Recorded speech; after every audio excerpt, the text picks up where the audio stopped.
let us continue. We were discussing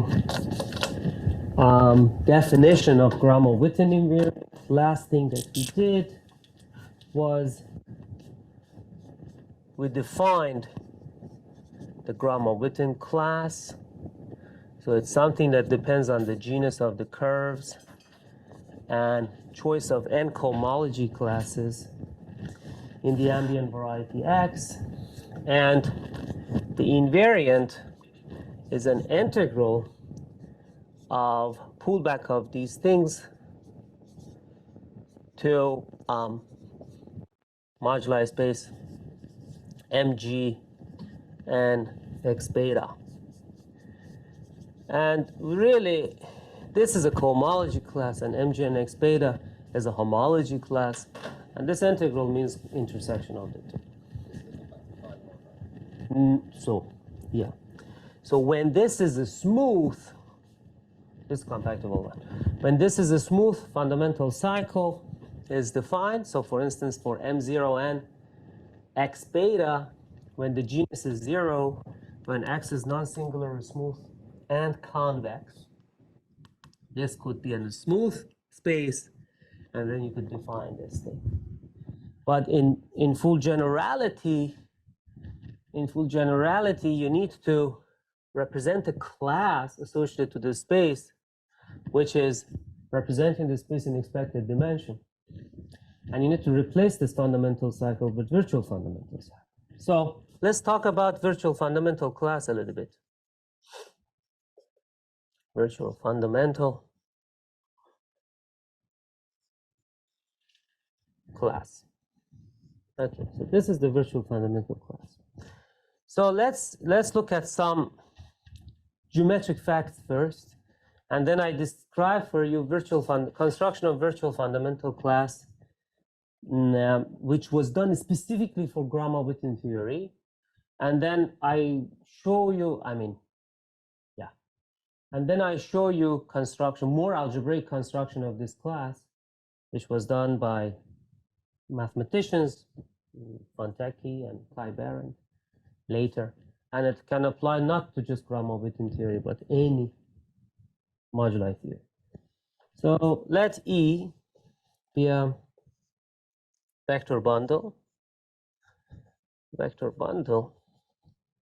Rank of E, let's say, is rank R on X. Okay, so I have some variety with the vector bundle rank R on it, given a section S in global sections of E. Let Z defines for me the zero locus of S. Zero locus of S, which is a subvariety of X, be the, or subscheme, be the scheme associated to zero locus of S.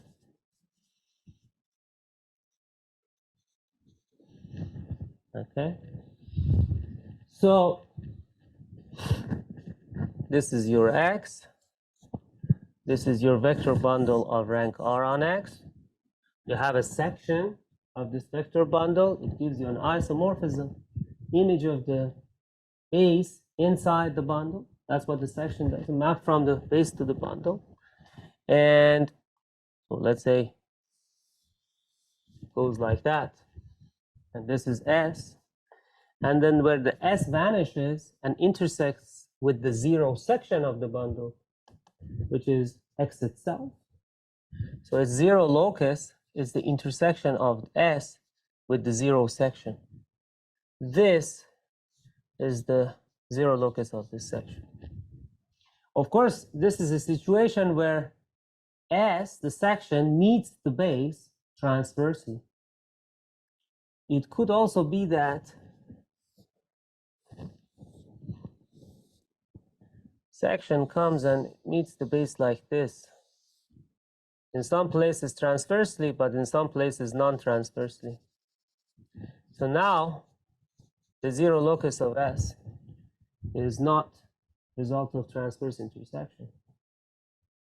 So this is still x, this is E, and this is S. So you would like to count numbers of intersections of S with the base, and that's the intersection number.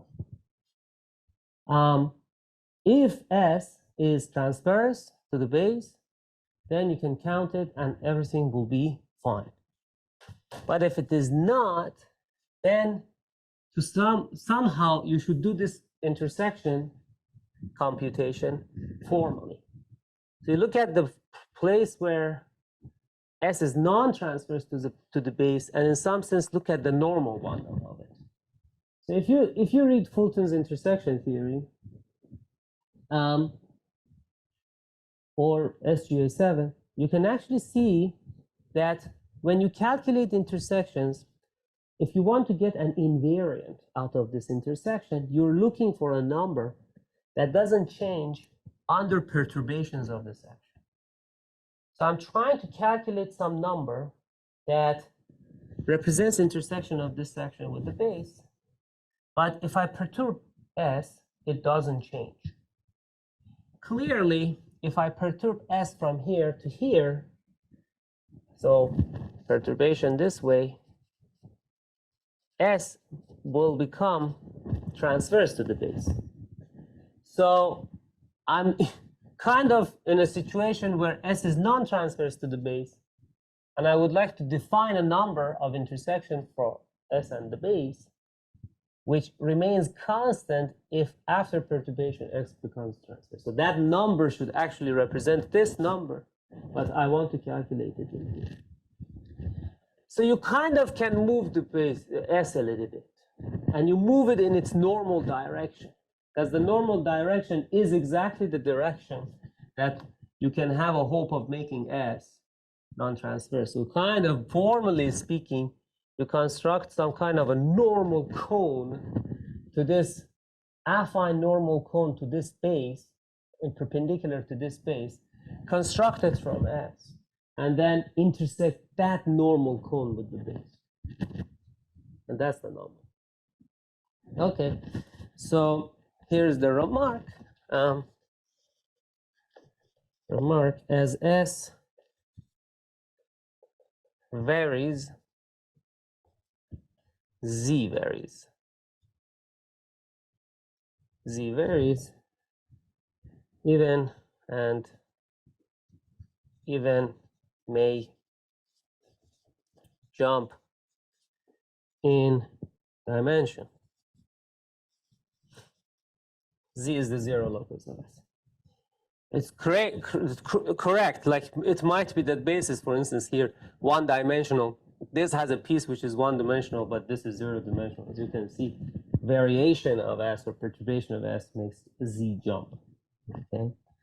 Okay. So, all right. So what we would like to do is we kind of want to compute a number that represents intersection of S with the base, but it doesn't jump under these perturbations of S, even though the zero locus of S keeps changing.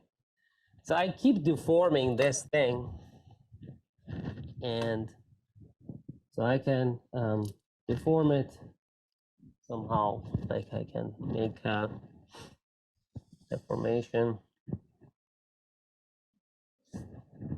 like somehow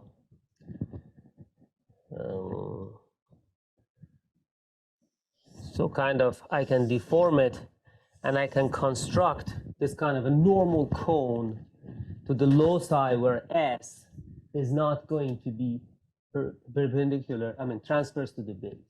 So that's the normal cone construction I want to do. Okay. So here's first, let me say a little bit about this normal cone. How do you really construct a normal cone? Okay. Consider Z. Consider Z, which is a subscheme of X. First of all, what is the normal cone of Z? Okay, so let I of Z be the ideal sheaf of Z in X. What does it mean, ideal sheaf? It's the sheaf of holomorphic functions vanishing on this subspace Z. So you have holomorphic functions on X. They surject onto holomorphic functions on Z. And the kernel of this thing is exactly the ideal sheaf of Z inside X. Okay? It's supported everywhere on X, but it vanishes on Z. Okay. Good. Now, then the normal cone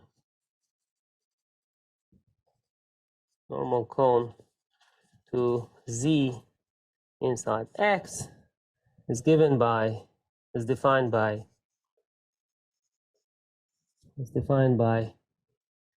this thing, I from 0 to infinity, I of zk plus 1, and you take the spectrum of it. So this is what I'm going to call normal cone to Z inside X.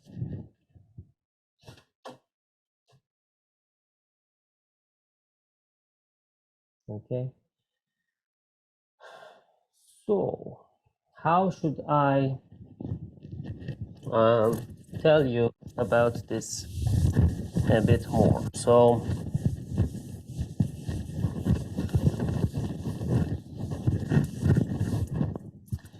how can I say a bit more about normal cone of Z inside X?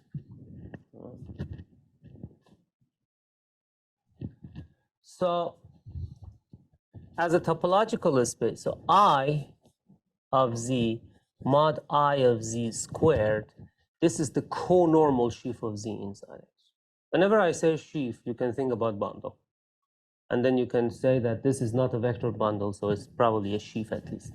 So this thing is the co-normal sheaf of Z inside X. So if you look at cotangent bundle of Z, that's basically the cotangent bundle of Z inside. Okay, so that's what it is. And then it tells you about first order neighborhood of Z inside X, first order deformations of Z inside X. And then you can have I squared modulo I cubed, and those are further deformations, deformation spaces. So these are further perturbations of this section and kind of realization of how the normal direction keeps changing. And then when you add them all, you will get what the normal cone is. This is the ring, which is kind of coming from, it is I mod I squared. So this thing is actually I mod I squared plus I squared mod I cubed plus I cubed I to the fourth. And it keeps going like that. Okay. And basically, it's a ring that understands all possible perturbations of all possible neighborhoods of Z inside X as you deform S. And then it's a ring, and because you take the spectrum of that ring, it gives you an affine space. That's why it's called the cone. That's what it is. So now it is, so CZ inside X is an affine cone,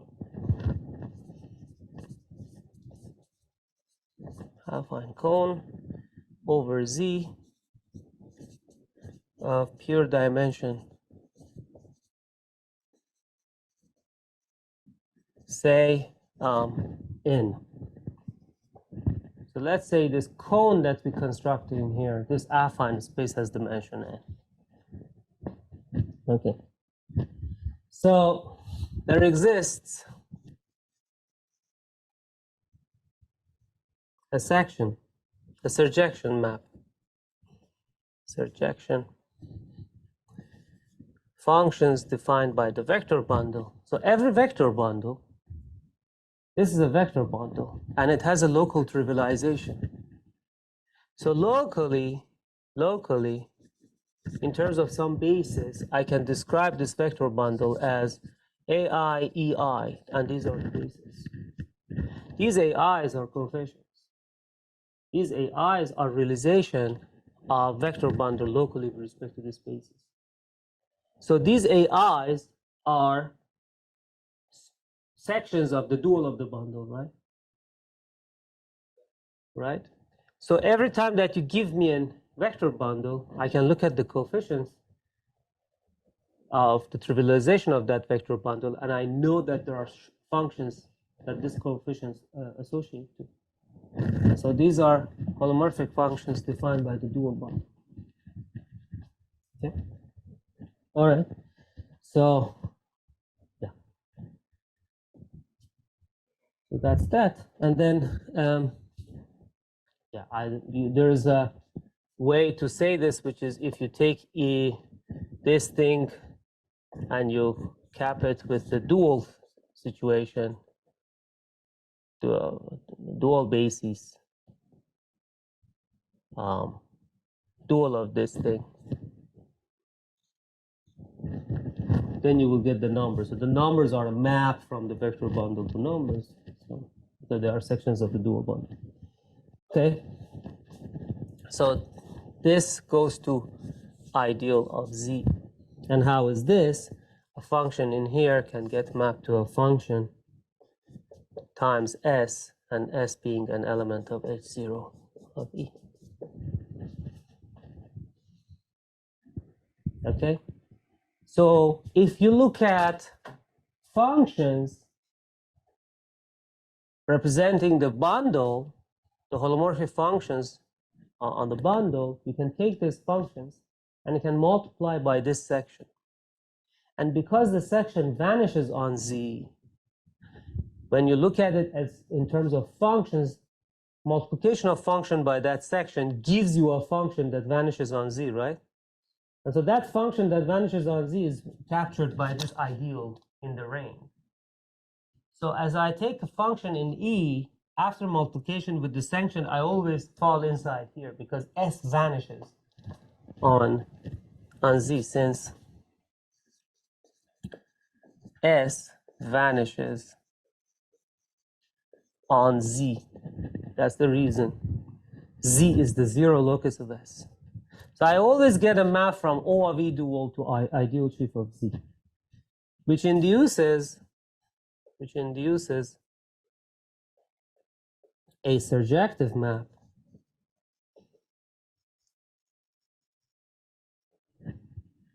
summing from K from 0 to infinity, symmetric product of O of E dual modulo I Z times O of E dual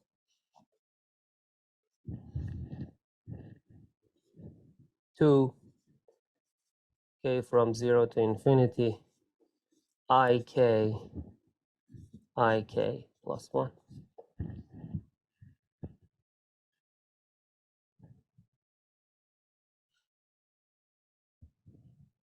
Okay. So because you have a surjective map from here to here, what you can do is that you can take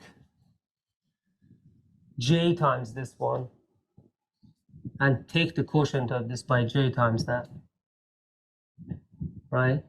And this would be J times, gives you a map from to J modulo J times J, which is J squared. And you could repeat this process.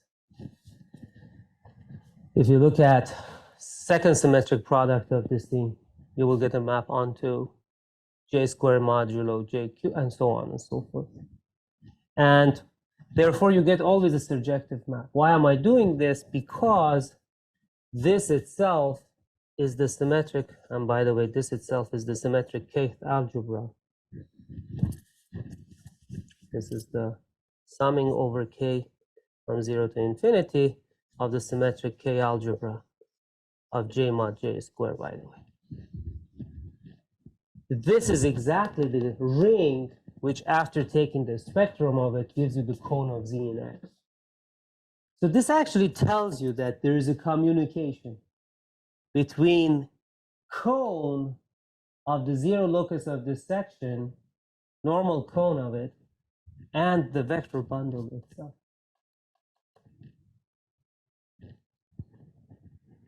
Okay, so if I take the spectrum, applying the spectrum, as you know, taking the spectrum of a ring, if you have maps between two rings, when you apply the spectrum, it's a contravariant functor. So direction of your morphism changes. So this, at this moment, is a surjective map of rings.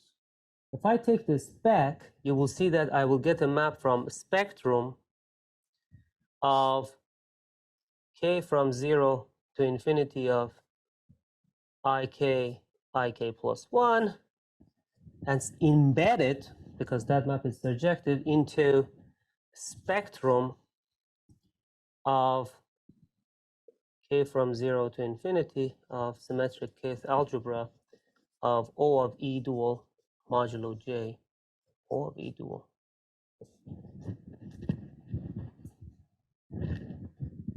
Okay? Okay. Now, this is really nice because this is the affine normal cone of Z inside X. Okay, this one is affine normal cone of Z inside X. It's basically telling you if you take S in the direction normal to the zero locus of S inside E, and you keep perturbing S, and you look at a germ of these things, all of them, union of these things together, you will get normal cone, affine normal cone. And this is that. This is the affine normal cone of Z in X. And what is this one? This says that take those functions in the vector bundle that actually vanish along Z and get rid of them. Take the quotient by them. So you're looking at functions in the vector bundle modulo the things that vanish along Z, okay? So what is that? That's exactly the part of the vector bundle which is supported on Z, right? Non-vanishing part of the vector bundle over Z. So that's exactly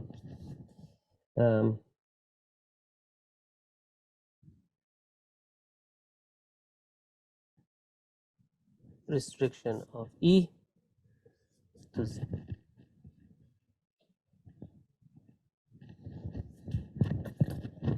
This is that. So the normal cone of Z in X embeds inside restriction of E to Z.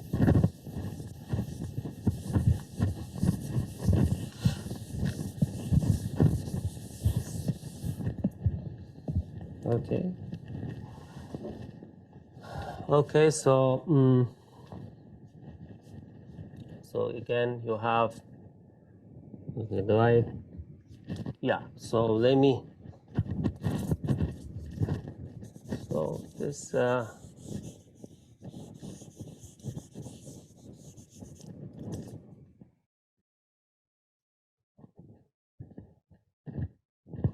okay, so this is the normal cone of Z near X, and let's say here, because my Z is in here, right? This is my Z. This part for me was Z. This is the restriction of E in Z. So as you can see, normal cone to Z inside X lives inside the chunk of E which is over Z. Restriction of E over Z. Okay. Via this embedding, this embedding,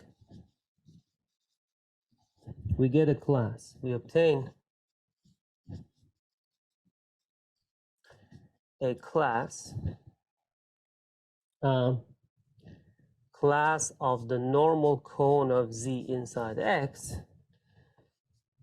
we assumed that normal cone has dimension n. It's an affine space normal to the zero locus of section inside X.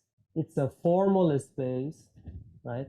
It's a formal space, and its dimension is n.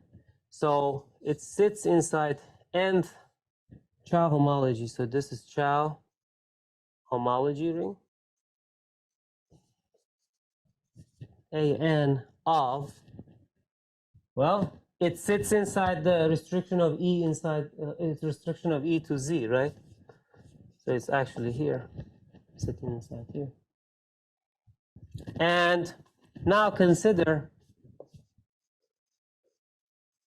the section map,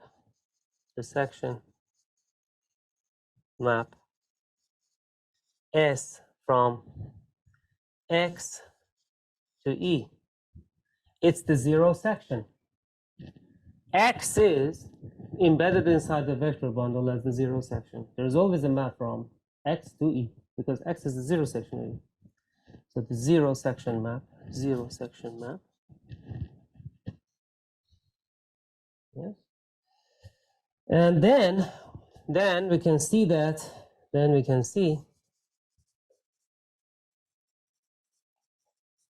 if I pull back this normal cone class, CZ of X, it defines for me a class, an AN minus R of Z, where R is the rank of E.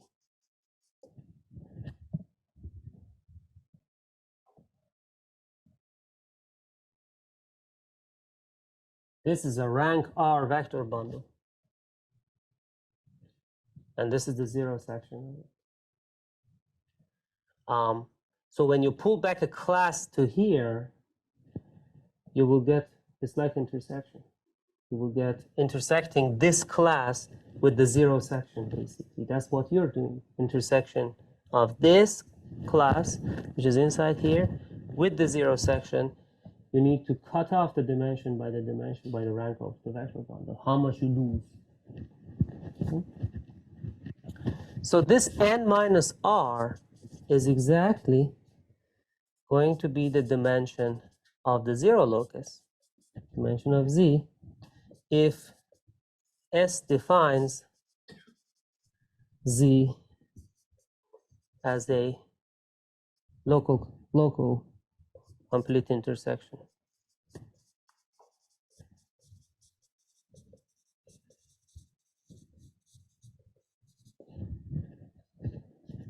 And indeed, n minus r is the dimension, the expected dimension,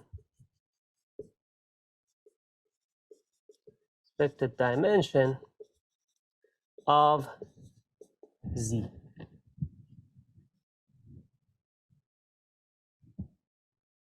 Okay.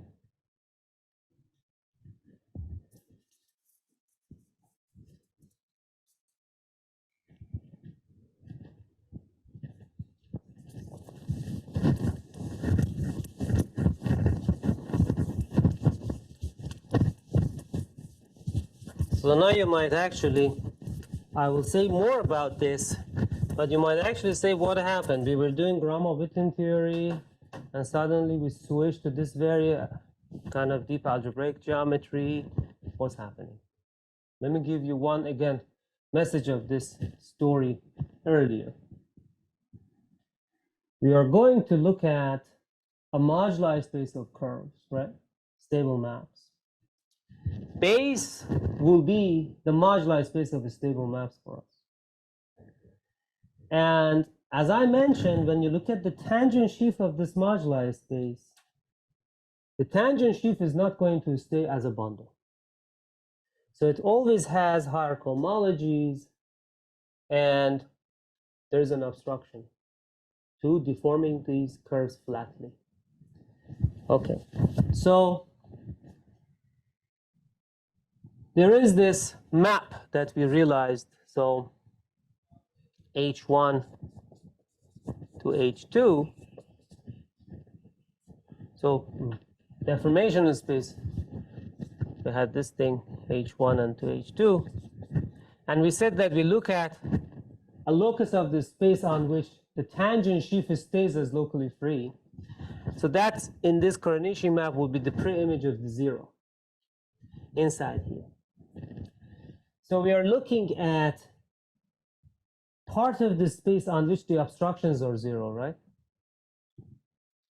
And the sublocus of the space, basis space, moduli space of curves on which the obstruction is 0 is the only part which will be nice enough for us to give us a virtual fundamental class. Okay, so we are interested in, after all, we are interested in a bundle which captures obstructions. And this bundle has a section. So later, this will be, for us, obstruction bundle.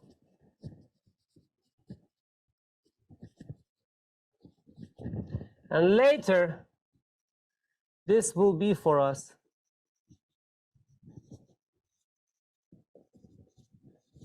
M bar Gn x beta. So on this moduli space, I'm going to show that there is, in fact, when I want to look at the tangent sheaf of the moduli space, I realize it's not going to stay as a locally free sheaf, but then there's always obstructions. These are vector spaces worth of functions that do not allow the sheaf to be bundled. As I roam around, I look at the local system that these vector spaces give us. And so that would be a bundle, hopefully. Not only a sheaf, but also a bundle. And this bundle will be that. So I'm not interested in all of the moduli space. I'm interested in part of the moduli space where the obstructions vanish, right? The obstruction bundle will have a section. And this section vanishes somewhere. So it gives me a sublocus of the moduli space associated to the curves for which deformations will not have any obstructions. That sublocus of the moduli space is the part of the moduli space that has expected dimension. And that's the one I'm going to use to construct a class for.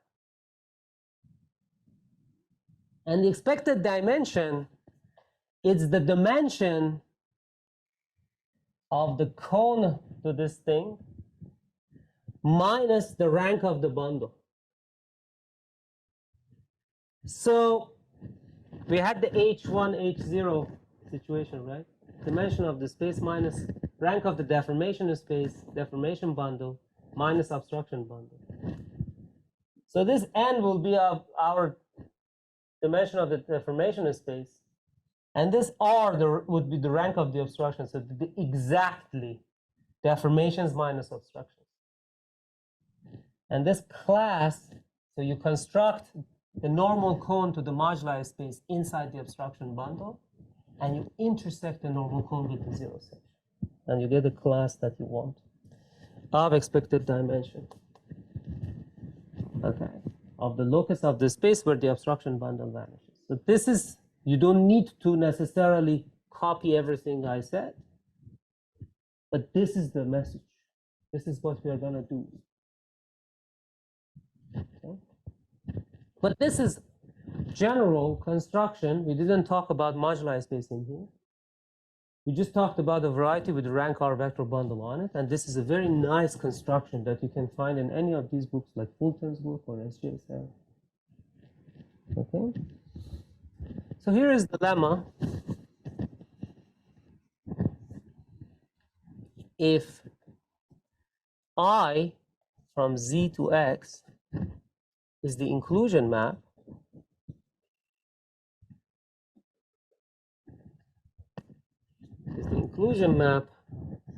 as above, then I lower star of S upper star, oops, I lower star of S upper star of this class, CZ of X, is going to be AN minus R. So this was AN minus R of Z, but then I can take a homology class and push it into the homology theory of the ambient space. Z is living inside X. Z is inside X by I, and I push it forward. So this would be AN minus R of X. This, which is in AN minus R of X, is the Euler class. Euler class CR of E intersected with the class of X.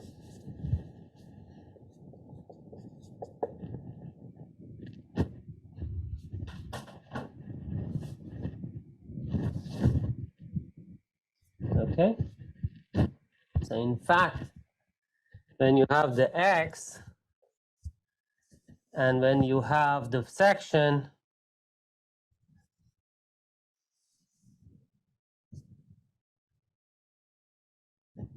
and these two things together are the zero locus of this section, Z of S, and this is your E, and this is your X. Euler class of E, Euler class of E is exactly the class of the zero locus of E.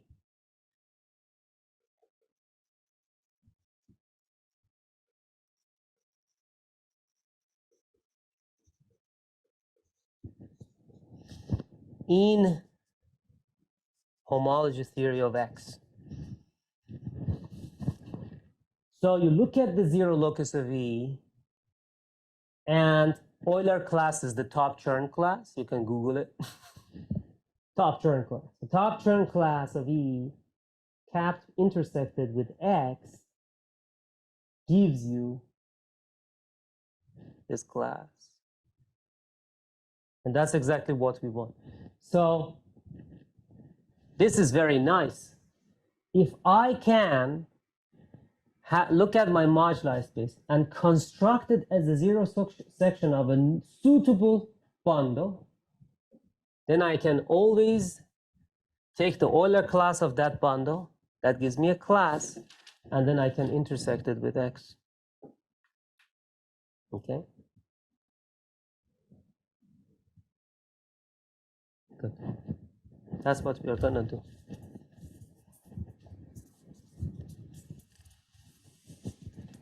Okay. For our moduli space, so the hope now you'll see that the hope is that I study deformations of the stable maps. I look at what is the deformation space at every curve. What's the obstructions to those deformations? Is this obstruction a bundle? If it is, look at my moduli space. Does it sit inside the obstruction bundle at the zero section? Yes, good. Look at the section of that thing. That defines a zero locus inside here. And those are not all of the stable maps, but the ones for which the obstruction to deforming them vanishes. And that's giving me the sublocus of the moduli space of expected dimension. And I'm just construct a class for that sublocus, which is this construction from intersection theory. You see how beautifully ideas from algebraic geometry, classical, more classical parts of algebraic geometry induce ideas in more modern parts of algebraic geometry. Okay.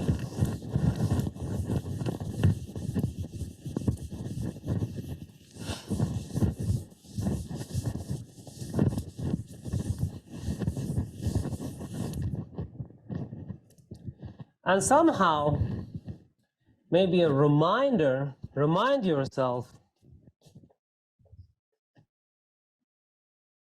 reminder, if X is a manifold, X is a smooth manifold, well, then its fundamental cycle is defined and everything. it has a tangent bundle and a cotangent bundle. So X is sitting inside its own tangent bundle as a zero section. So I can integrate, this is the tangent bundle of X. I can take the top term class of tangent bundle of X and integrate it over the fundamental cycle of X. And there is actually this minus sign in here as well, because it's really the cotangent bundle I'm using. Cotangent is the dual of the tangent, and there is a minus. And if you look at any book in differential topology, topology of manifolds, do you know what this number is?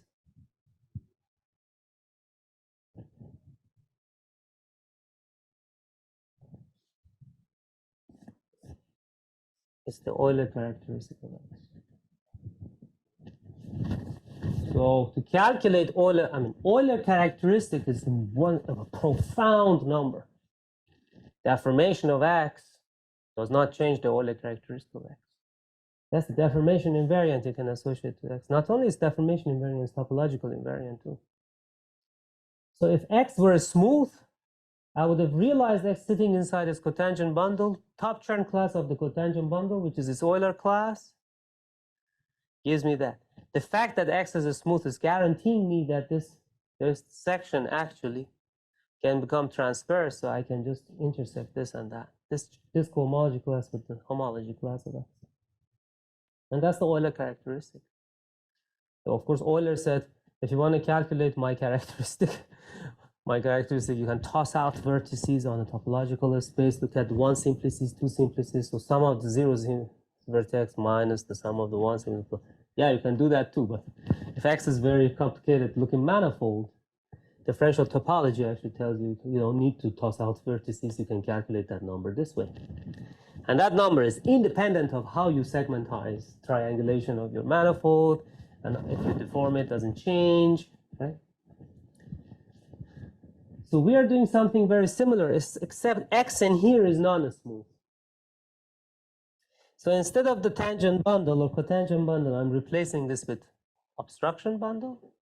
X is sitting inside this obstruction bundle as a zero section. And I'm replacing this one as a virtual class. So this is, which you can call this thing virtual Euler characteristic. And that's exactly what we are doing. We are calculating virtual Euler characteristic of the moduli space of stable maps. Okay.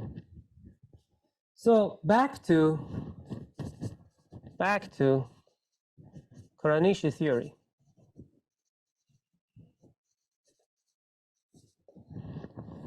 So okay, I showed you roughly speaking what's the construction of this virtual class actually. So recall, so in Koranishi theory,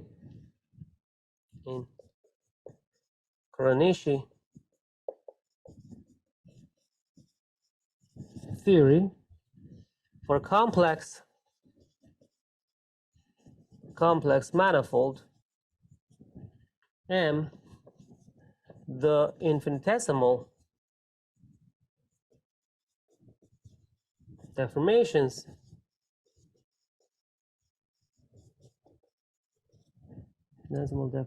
are governed by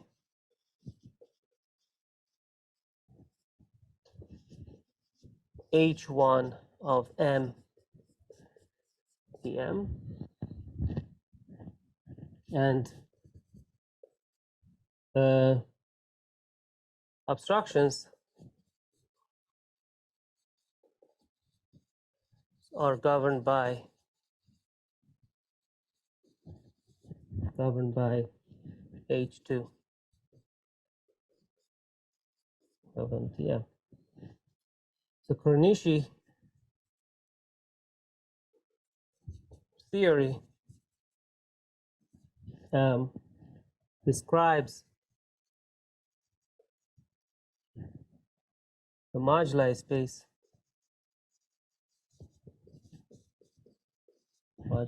of M. This is what we discussed before. Moduli space of M as the zero locus of holomorphic obstruction map. This is the pre-image of the zero in the obstruction that we discussed. So you have H1 of MTM goes to H2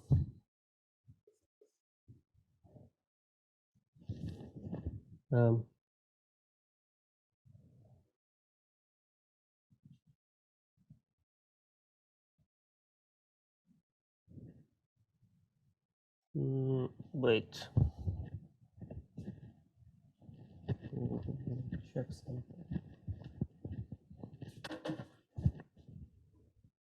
I don't want to make a mistake about this. Dimensions do not match. Give me a second.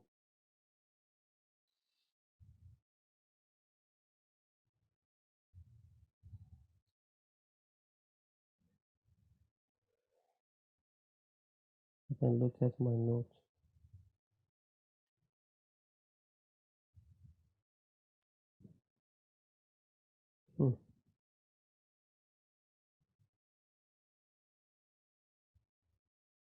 No, correct. All right. So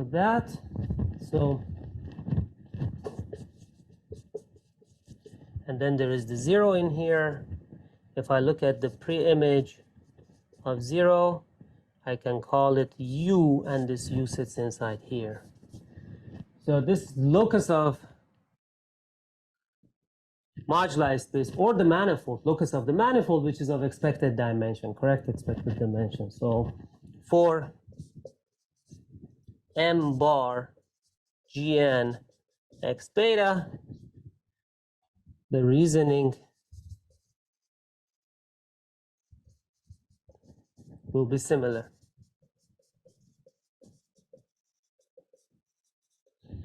Okay? So we are going to look at the part of the moduli space on which this image of the obstruction, holomorphic obstruction map, is going to be zero. Okay.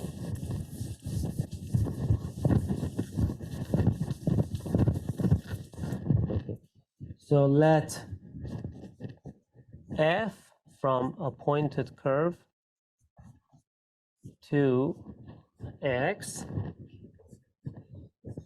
let this be a stable map, Gn x beta be a stable map.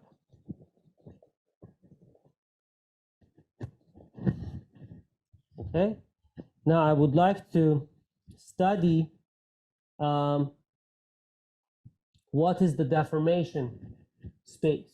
I want to look at the deformation theory on the moduli space of a stable map. Pick a point in this moduli space. So this guy, this is the moduli space, and I've picked a point.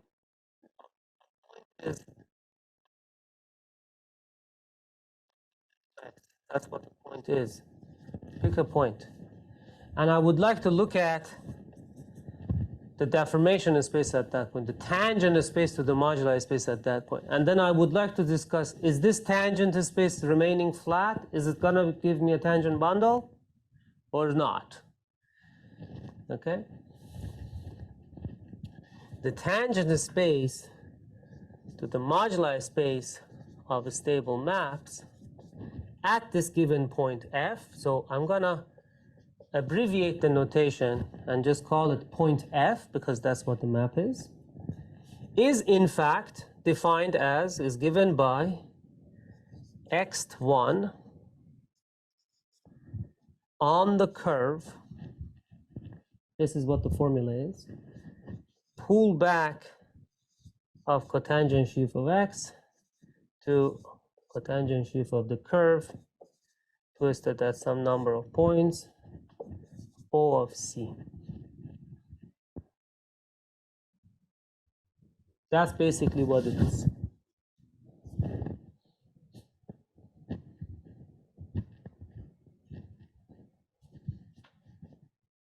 Okay, so you have this F, cotangent sheaf of X lives in here, and then cotangent bundle of omega C is living in here. And then the deformation space is given by an X group. It's a vector space. This vector space is given by an X group over C. What is it? It's all the possible extensions between this and this. If you really look at it, if you might be not uncomfortable. So this is somehow, you can think of this as an object in the derived category.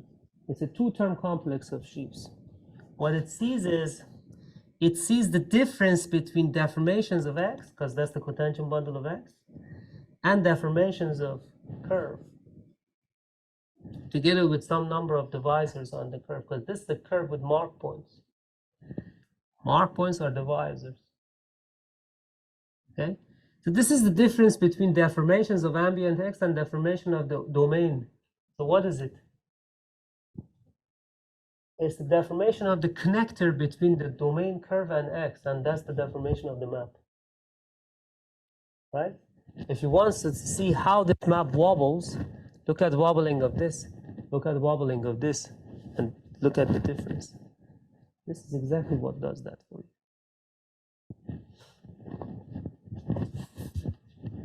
Okay.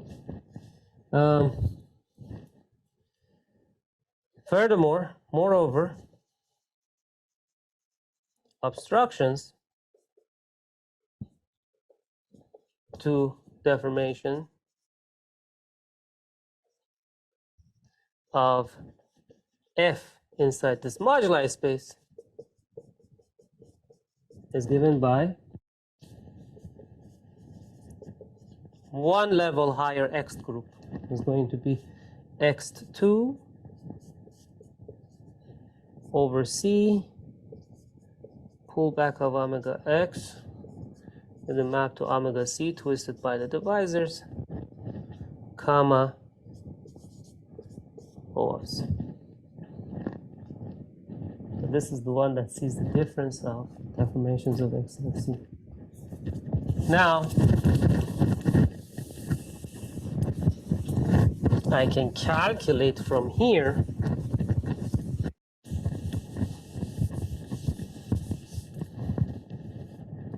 I can see that from here expected dimension of the moduli space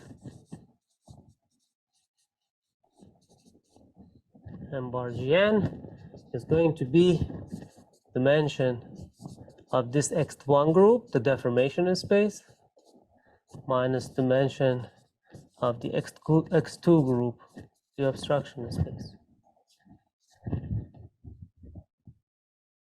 Right? Because the part of the moduli space on which the obstructions vanish is the pre-image of the zero in this vector space in here. But remember, this is just a vector space.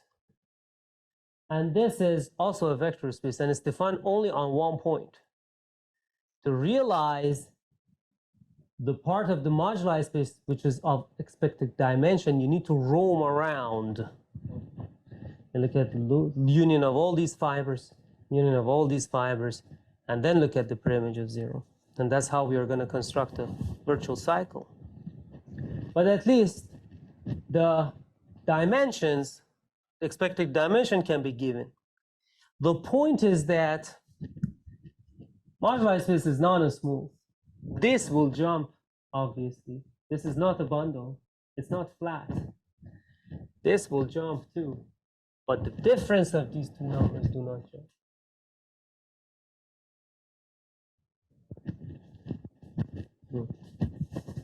So that's that. And so how do I calculate it? So let's just see how to compute this. How to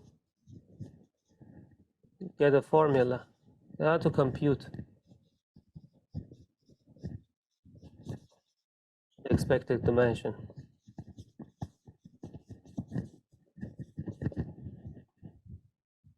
So, you know, it's kind of complicated, and I need to get a hold of it. So I'm going to call this as a two-term complex I dot. So this is my two-term complex I dot. This two-term complex is a complex of bundles or sheaves, which actually realizes deformations of my map. Two-term complex. I'm going to think of this two-term complex as an object which I call I dot. Why do I do that? Because it's easier this way. So I'm going to call f star of omega x to omega c twisted by this many points. Okay. By the way, why am I twisting by many points? It is algebraic way of saying, so first of all, if you're familiar with a little bit of algebraic geometry, when you have a divisor in a space, you can look at that divisor induces for you a line bundle. Okay? So when you have a curve, algebraic curve, now I'm not drawing Riemann surfaces anymore because these are over complex numbers. So I have these markings. These are divisors on this algebraic curve. So I can look at the curve and I can then say, what is this thing? These are functions which are having meromorphic poles along the ith point. These are functions which are having meromorphic poles along all of the points. These functions remember location of the point, and that's what we want. So there is a function or a bundle that remembers deformations of the curve and meanwhile remembers that the curve is pinned at certain locations to the ambient space at these points. What is that?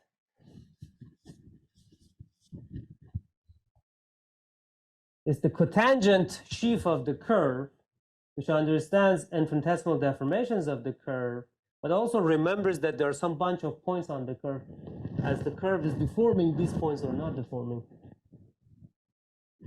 The curve is always subject to having these marked points on it.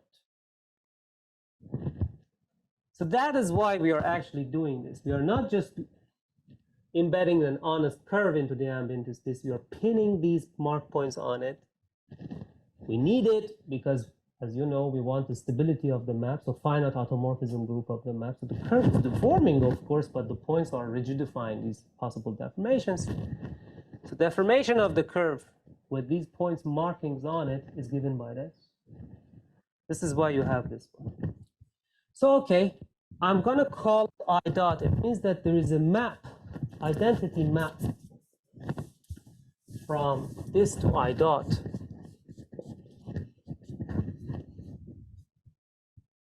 Okay, and then I would like to look at what are these X groups really. So let's see what these X groups are. There is a, whenever in derived category you call a complex I dot, let's say a two-term complex like this, I call it I dot. In fact, in derived category there is an exact triangle from this term to this term to this term. This whole thing, you call it I dot. You can also write it as this mapping to this mapping to I dot. So this is an exact triangle.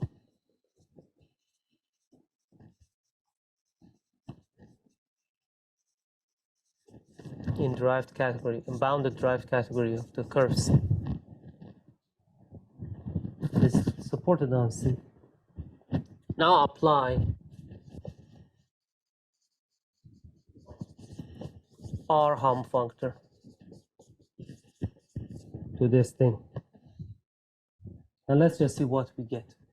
If I apply R hum functor, I will get hum I dot OC It starts from left. So harm I dot OC. Then I will get harm omega C sigma pi OC.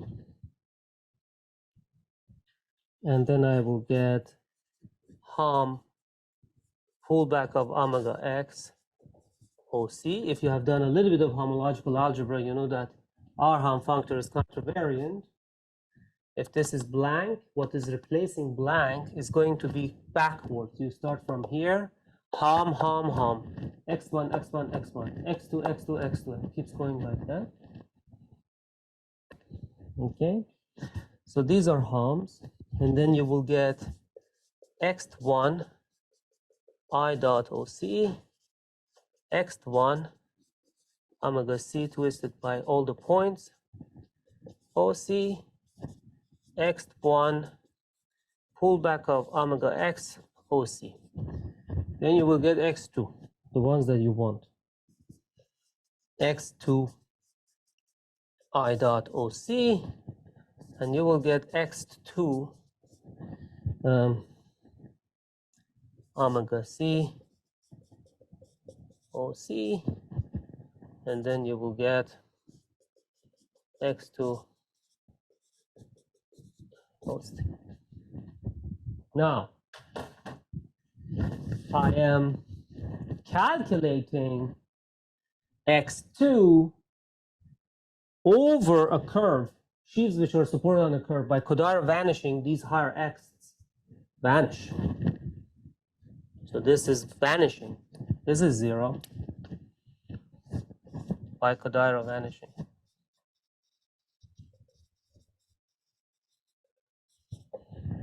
Also 0.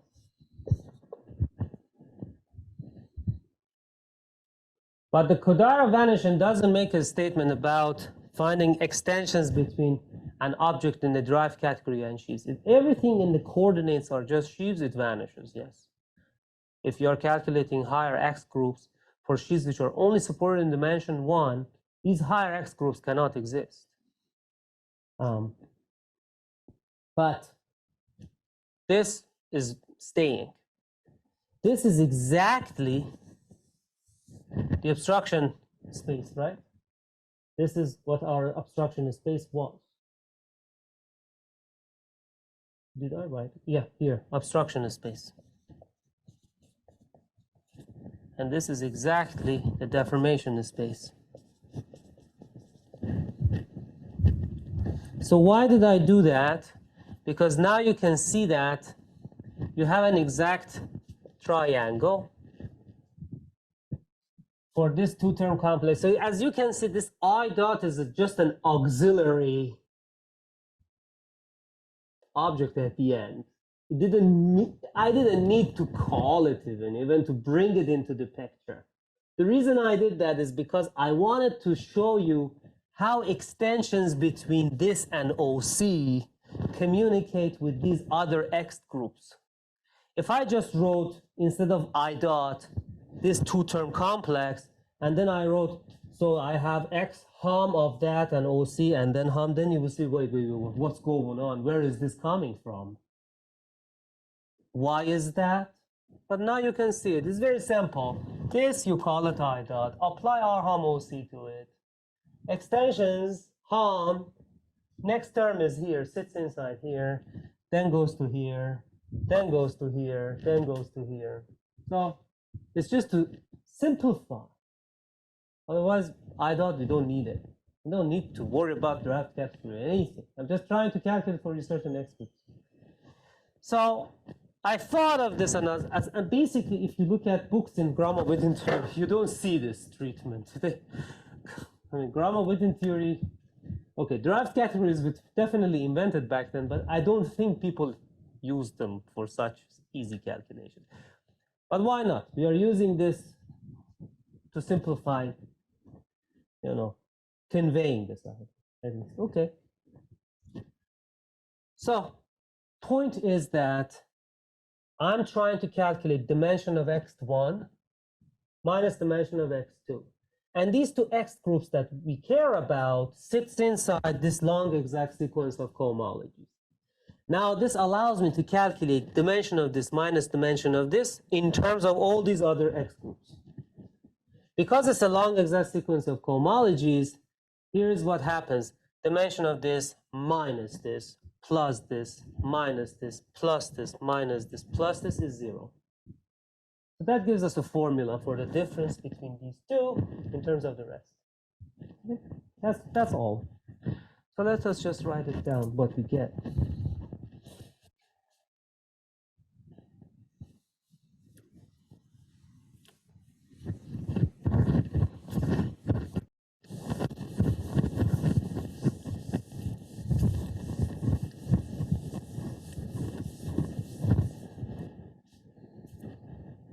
Okay.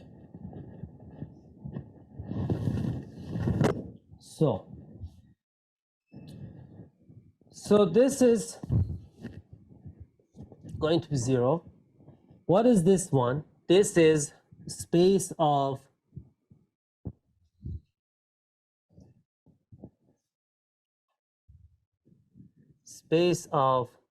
maybe I should write it like this.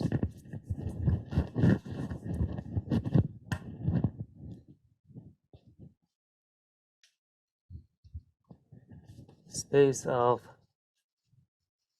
infinitesimal autos of the map of the curve. And this is the space of infinitesimal deformations of F with fixed curve C. Okay. All right. So of course this is true, you see, because now I have opened it up. Of course, if I don't look at this OC, I don't see the map anymore. So this is just infinitesimal deformations of X. That's basically what we are doing. All right. So that's that. So let's write. So by stability, so I said this is 0. So let me write it down. By stability,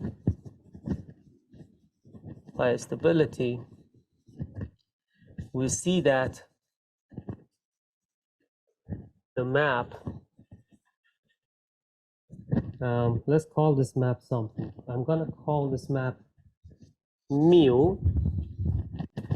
The map mu is injective, is seen to be injective.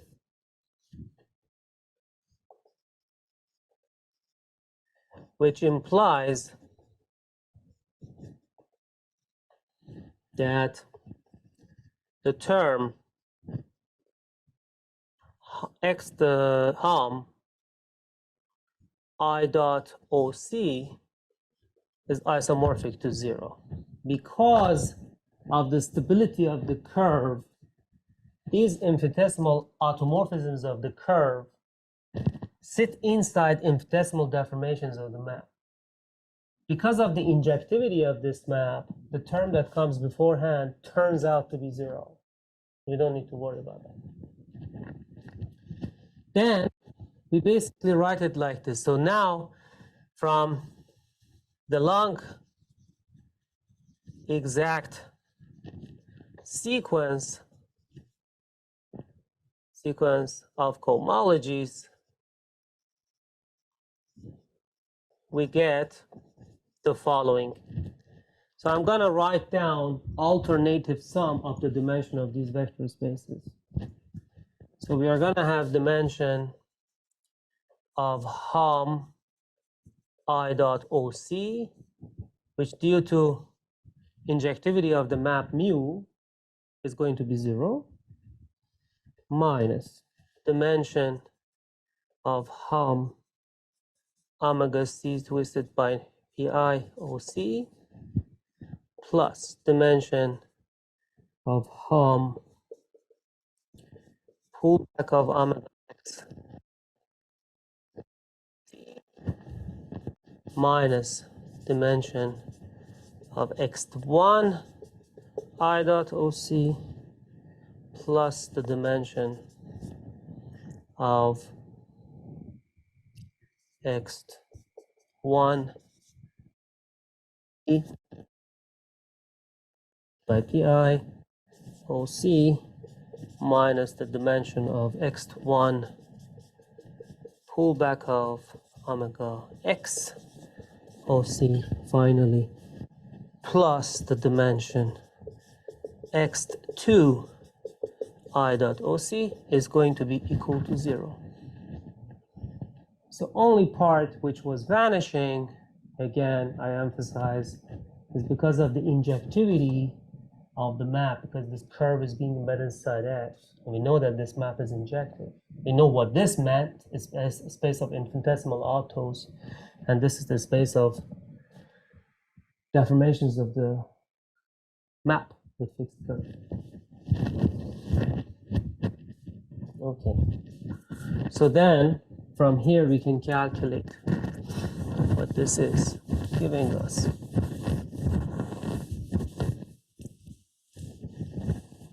Do I need this exact sequence anymore? I think not really. So I just delete the long exact sequence. Okay. So as you can see, where is it? This part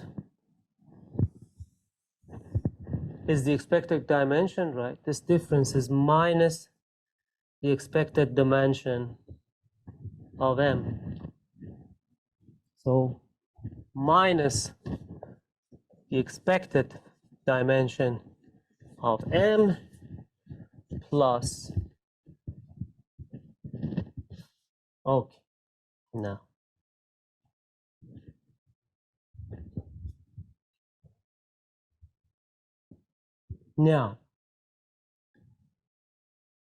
let's look at this part.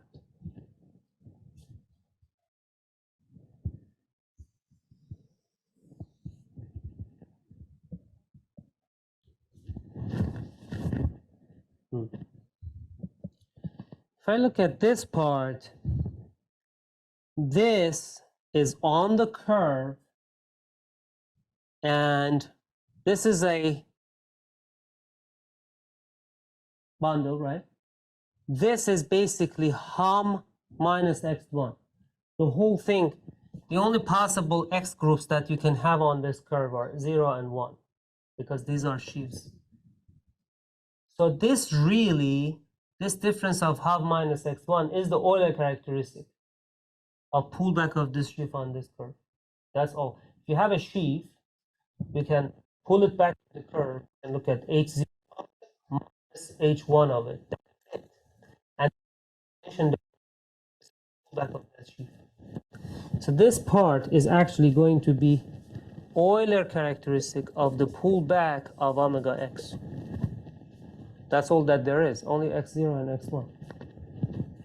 So this would be Euler characteristic of the pullback of omega x plus dimension of x1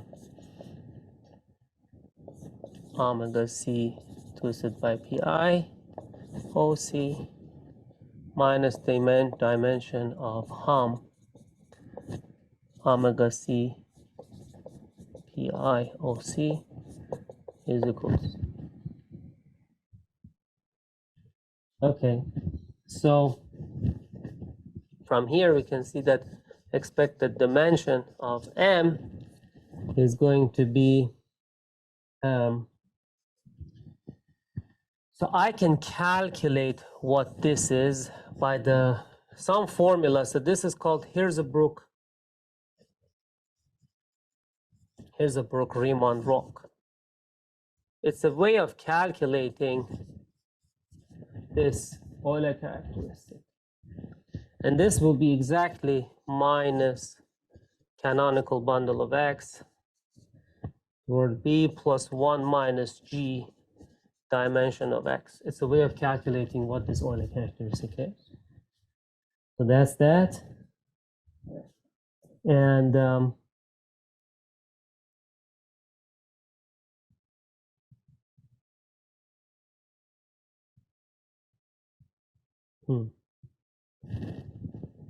and what is this?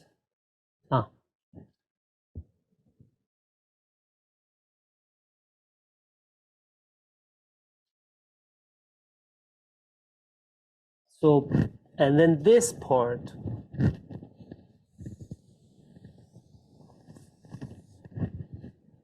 can also be calculated. This is going to be equal to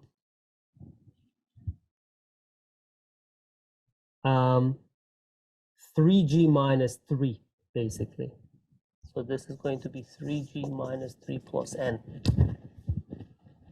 This can also be calculated. So this is going to be plus 3g minus 3 plus n.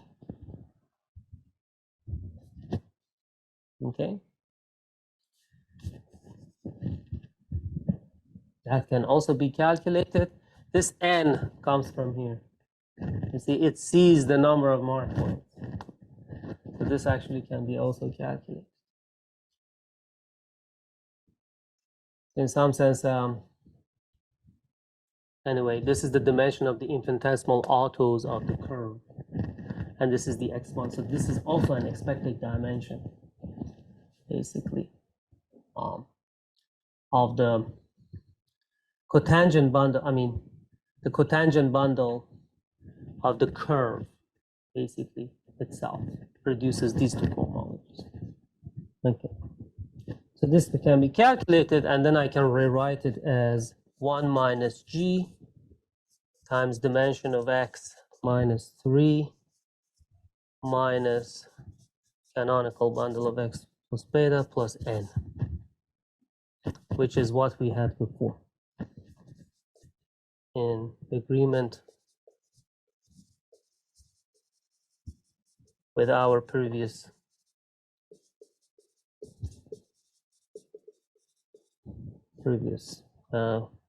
calculation.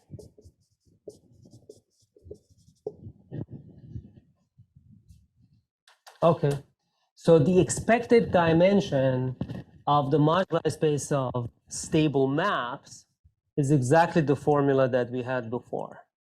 And that expected dimension is the dimension of the deformation space at every point of the moduli space minus the obstruction space.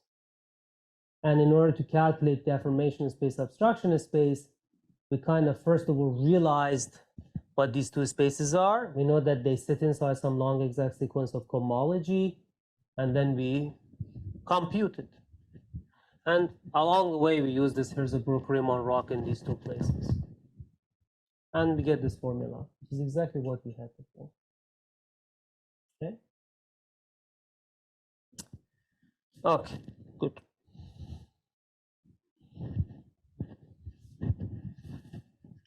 So, now, any questions from here?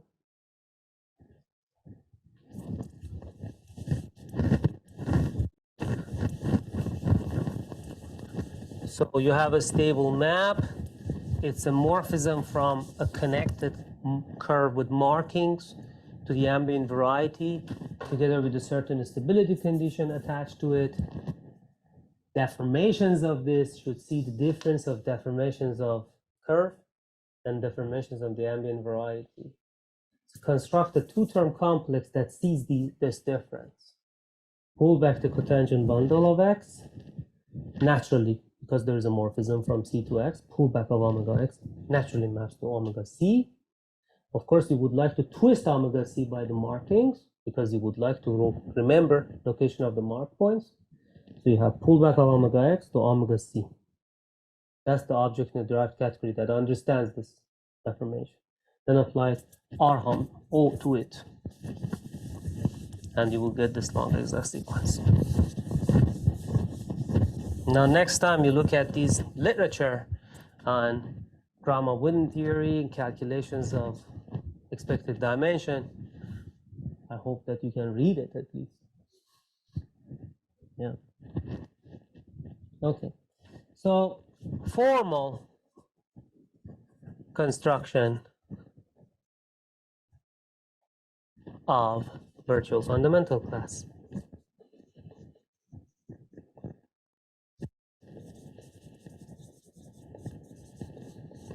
So we have the moduli space of stable maps. We are going to realize this moduli space sitting as the zero section of an obstruction bundle. This obstruction bundle has a section and it has a zero locus on the moduli space itself. We'll construct a class associated to that zero locus. And that class has an expected degree. Degree of that class is the expected dimension of the moduli space, which is exactly this formula. And it's going to be the deformation, dimension of the deformation space minus obstruction. Okay, so, all right, this is, I'm trying to summarize for you so that you have all of it as a package. All right, so formal construction. Let me show you a formal way of constructing a virtual class. Let F from category of schemes over complex numbers to sets be a contravariant moduli functor.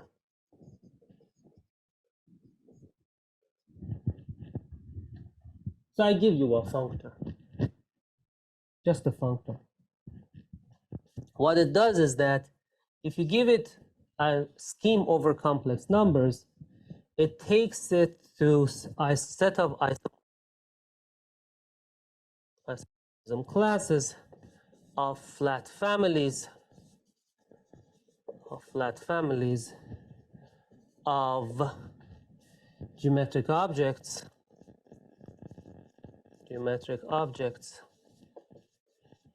parameterized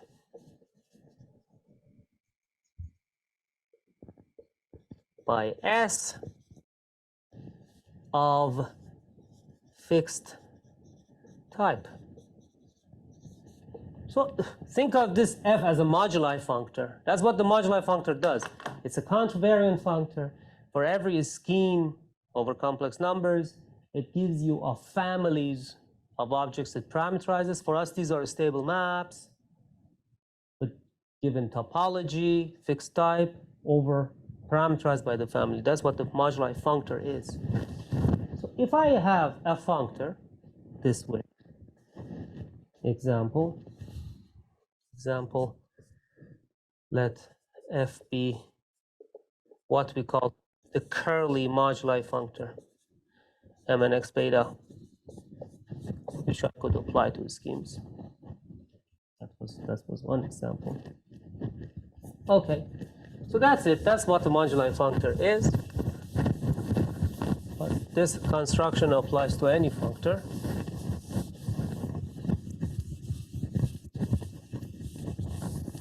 Now I would like to basically see how, okay, so it's beautiful, right? It's the kind of point of view of growth and decay. The moduli functor is needed because the moduli space parameterizes points. The moduli space is space that co-represents the functor, underlying space for the functor. A point in the moduli space is the realization of the moduli functor at the spectrum of C, which is one abstract algebraic object, a point. A point is a map from one spectrum of a algebraically closed field to the ambient space. That's what a point is. So what is a tangent vector? A tangent vector in there, a deformation space, should also be realized by this map, right? So I take a point and I map it. I take an algebraically abstract intrinsic notion of a point, which is a spectrum of C, for instance. because it has only one element. And I map it. So that's a point in my moduli space. If I want to look at deformations there, obviously I should deform my original scheme here, right? I would deform this point a little bit, maybe thicken it. I can do that. I take the ring and I can extend it to a deformation of itself and apply the moduli functor. Of course, the shadow of this, the image of this functor sees effect of this deformation. So this is growth index point of view. Points in the space are always maps from some honest algebraic space, ring or object to ambient space. Deformations are also result of application of that functor to deformation of the ring in here, right? So that's what we are going to do. In order to study deformations of sets of isomorphism classes, I need to deform the underlying scheme. Okay, so S, let S be an affine scheme. Affine scheme over C, and let S to S prime be an infinitesimal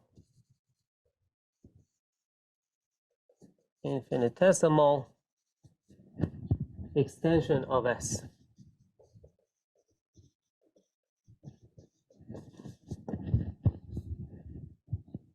Okay, infinitesimal extension of S.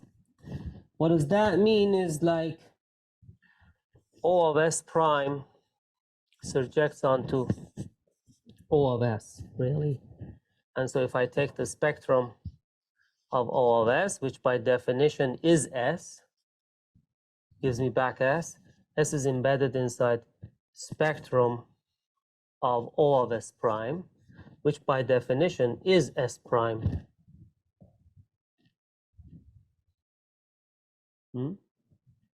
Right? So this is something that you have seen before, right? So you have seen this example, K or C of epsilon.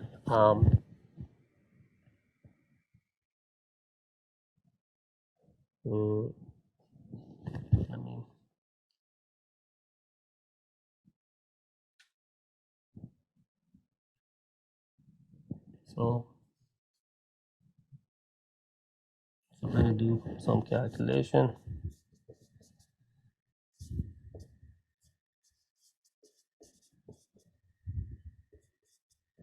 Yeah, so this ring extension that you have seen before, right?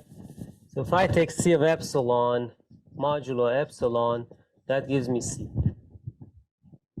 right? So one thing I can do is C of epsilon modulo epsilon, which is C, and then I can mod this out by C of epsilon modulo epsilon squared,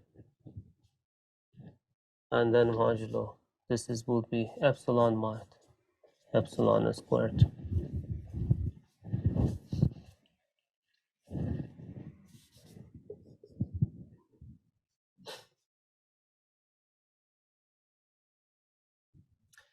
You don't like epsilon here. X squared, X.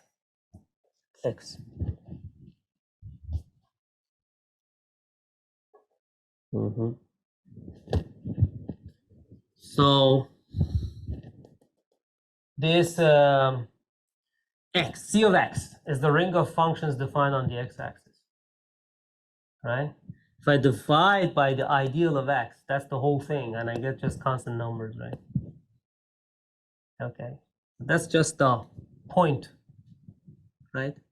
But then I can say that I can make sure I define by X squared, but not by X really.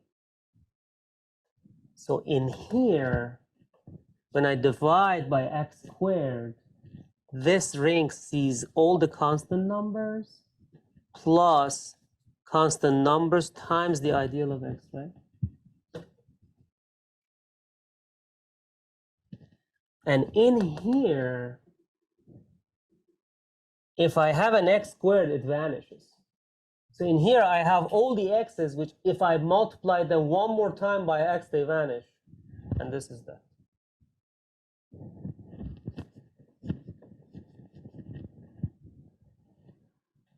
So if I take this ring, polynomial ring in variable x, modulo x squared, then I will see the c plus c times x. And c times x is all the x's modulo x squares. You cannot have a term x squared in it. So that's exactly c times x. Right? So if I take spectrum of this one, yes, those are the functions. Those are the functions supported on x modulo all the things that vanish on x. So that's the realization of the whole x-axis, right? What is this one? This is the realization of the nilpotent fattening of the x-axis. So this is the x-axis. Anything that vanishes on x-axis, I remove it from this. So this is the x-axis. Anything, this is basically nilpotent fattening of the x-axis. This is order 2 x-axis. So things that vanish on x-axis with order 2, I get rid of. So I'm left with things which are supported non-trivially on the fattening of x-axis. So this thing is the fattening of x-axis with order 2. This is the spectrum of c of x divided by x squared. And this x-axis inside is the spectrum of c of x divided by x. So this exact sequence shows me embedding of x-axis inside this whole thickening. And what is that? What is it? Co-normal. This is the vertical part. This is the cotangent bundle. Remember I mod I squared? I is x. This is I squared. And this is I mod I squared. This is the co-normal sheaf of embedding of x-axis inside nilpotent. Nilpotent means it vanishes after some order. It's here order is 2. Nilpotent fattening of x-axis with order 2.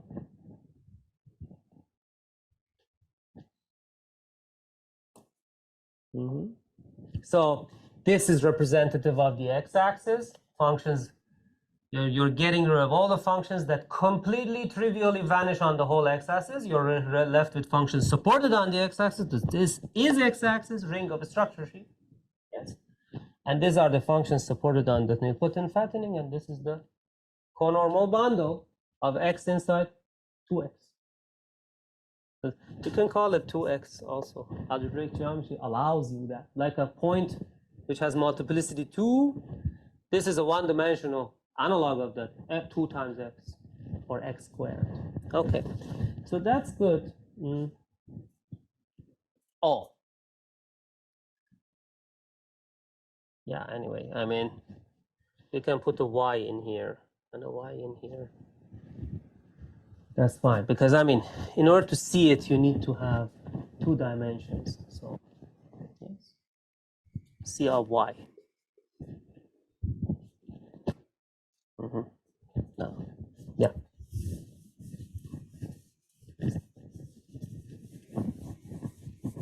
Okay, so that's that.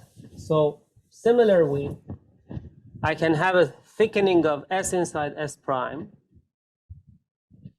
with the ideal, right? So that there we had C of X, so all structure sheaf of S would be C of this polynomial C of X, and that will be C of extension, the C of X modulo X squared.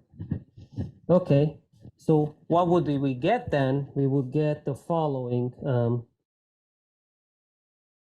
Let S of, let's call this thing, I would like to call this thing S prime of n. Why? Let S prime of n be defined as spectrum of O of S plus n. Again, think about this example.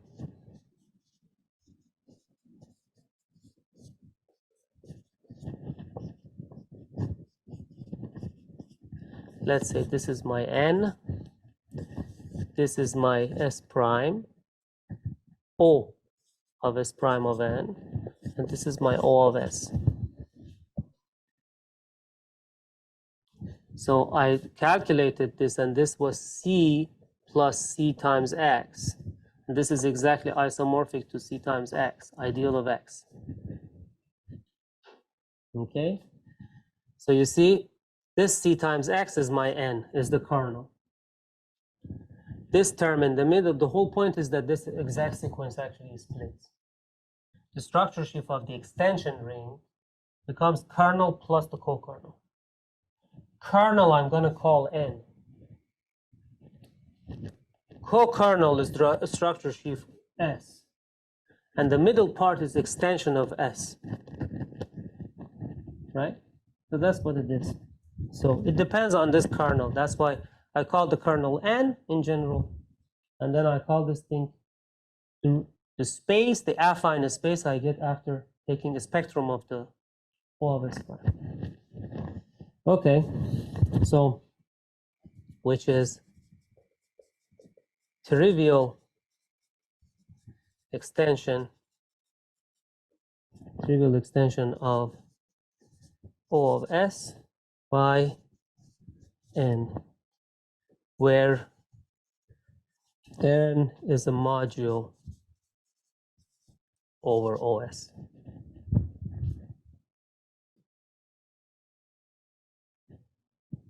Okay, so basically, so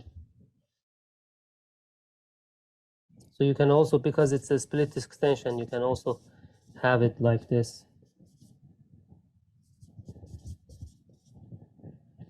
Split extension.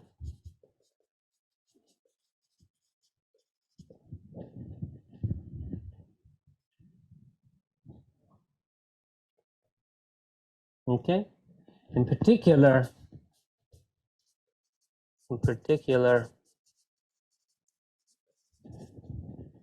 if I embed S inside S of S and then project onto S, this composite map is identity, because I'm assuming that the extension is a split. Exactly like how C and C times X is embedded inside here, the split extension. I can go backwards this way, or I can go this way, it doesn't matter. This extension is a split. Okay. Now if I have that, as I mentioned to you, I can take the underlying ring S and I extend it.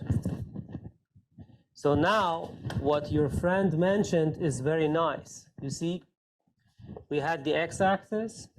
We looked at the nilpotent thickening of the x-axis. Now if I apply my moduli functor to x-axis, what do I get? Let's say I'm looking at moduli space of stable maps. If I apply moduli functor to x-axis, I will get a one-dimensional family of stable maps parameterized by every point of x-axis. If I apply moduli functor to this scheme, which I'm going to call S of n, because n is the kernel, I will get a deformation of that family, right? So this is the x-axis. This is 2 times the x-axis. my functor f is given. I'm gonna apply f to x-axis. I get a one-dimensional family of a stable mass. I apply functor to 2 times x. I get also a family of a stable mass. But that family is a deformation of the original family. Why? Because the base of the functor is deformed. This is how I realize deformation of families using my functor. So that's what we are going to do. We apply the functor to S, we get family parameterized by S. We apply the functor to S of n, we get deformation of that family. So let pi of n denotes application of the moduli, the functor, our functor, applied to S of n, and that gets mapped to Fs. Then the tangent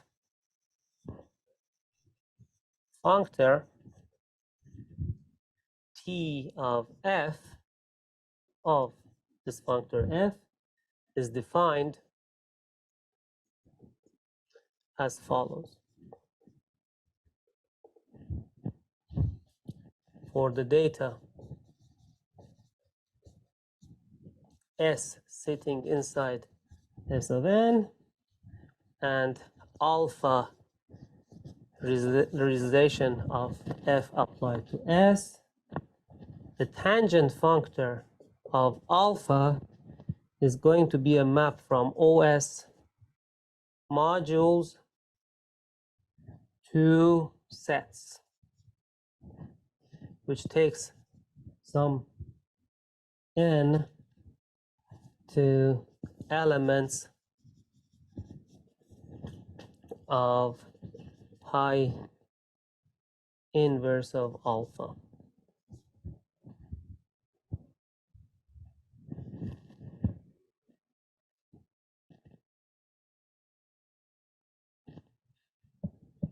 Or some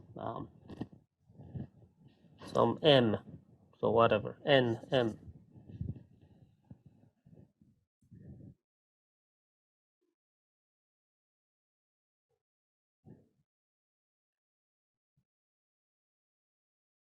So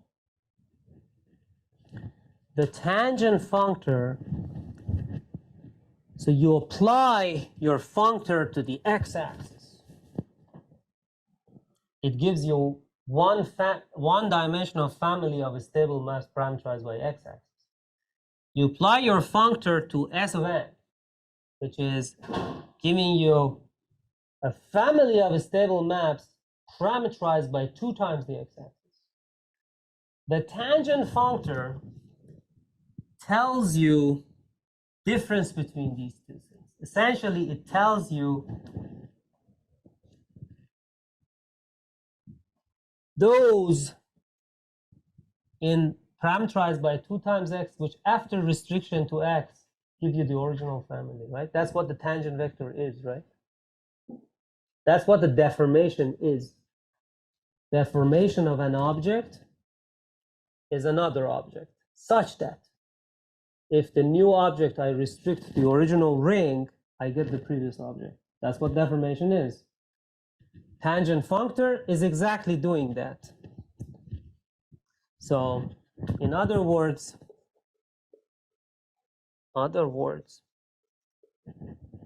tangent functor of alpha is going to be equal to set of isomorphism classes of all elements in f of alpha in f of Sn whose restriction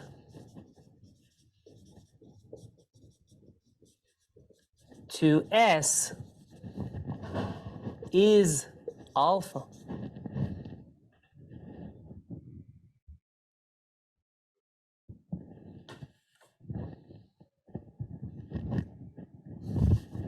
Deformation of an object, okay, deformation of an object is a new object, such that if I restrict that new object to the original family, I get that original object back. Your map pi is your new family and maps it to the old family. The tangent functor looks at all possible elements of the new family, which are a result of deformation of an old object. Alpha lives here in f of x. If I look at the preimage of alpha in here, it spits out for me, it cuts for me a locus of all objects parameterized by the new family, which come from alpha here. That's exactly the set of isomorphism class of all elements in here, whose restriction to this thing is alpha. That's what pi inverse of alpha is. So tangent functor literally parameterizes deformation of spaces. Yes? Good. Fantastic. It's a little bit abstract, but if you kind of keep track of definitions and so on, you will see what's going on. All right, good. So we are deforming the underlying ring and applying the functor to it. So the tangent functor measures exactly what objects are deformations. Okay. We can also associate to the functor f a tangent obstruction complex.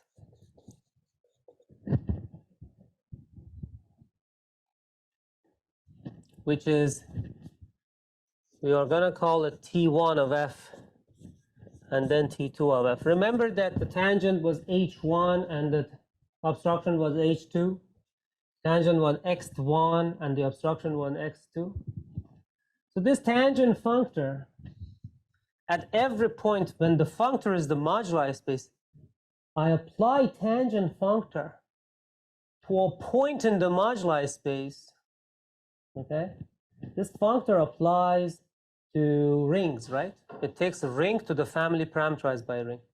So if I take the ring to be a point, the spectrum of C, tangent functor gives me exactly deformation at the image of that point in the moduli space. So a point, so if I apply, if alpha is a spectrum of C, f of alpha is a point in my moduli space, right? So f of alpha is one of the stable maps. Then if I apply tangent functor to alpha, it is the functor that gives me at that very point in the moduli space x1, that thing that we have, I dot comma OC. That's what it is. And the T2, which I'll call the obstruction functor, applied to spectrum of C, gives me x2 I dot comma OC. Okay? Okay, same way that the points in the moduli space are realization of a functor applied to a ring, tangent space and obstruction space on the moduli space are also realization of a functor applied to that ring. And that functor, the first one is tangent functor, the second one is the obstruction. Tangent functor of f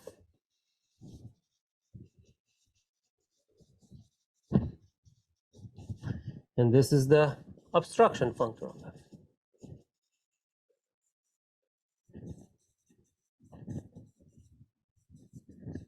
Now you might say, why does he call it 1 and 2? There is no calculus here. There is no rigorous mathematics here at all. This 1 and 2 is just mimicking. Obstruction functor at every point in the moduli space is a group. Seems like the order of this group is one more than the other one. So I'm just naming it T2. You can call it anything you want. You can call it lambda of f or whatever. I don't care. Okay, so don't think that this is a realization of some kind of a calculus. So he goes from here. No, but it actually makes sense to us. So that's what it is. Okay. for instance, when S of n, the one we called S prime was S of n, is a square zero extension that is of S, that is O of S prime goes to O of S, and it has some ideal I, 0. This is our n, S prime is our S of n, such that I square is equal to 0 in O of S prime. This is the example we had. Nilpotent fattening of x-axis of order 2 is one of those square zero extensions. The square zero extension mean you're extending the original ring by an ideal whose square vanishes in the middle piece. That's exactly what we did. X squared vanishes in the middle piece, because the middle piece was C of x modulo x squared. Okay. Oh, by the way,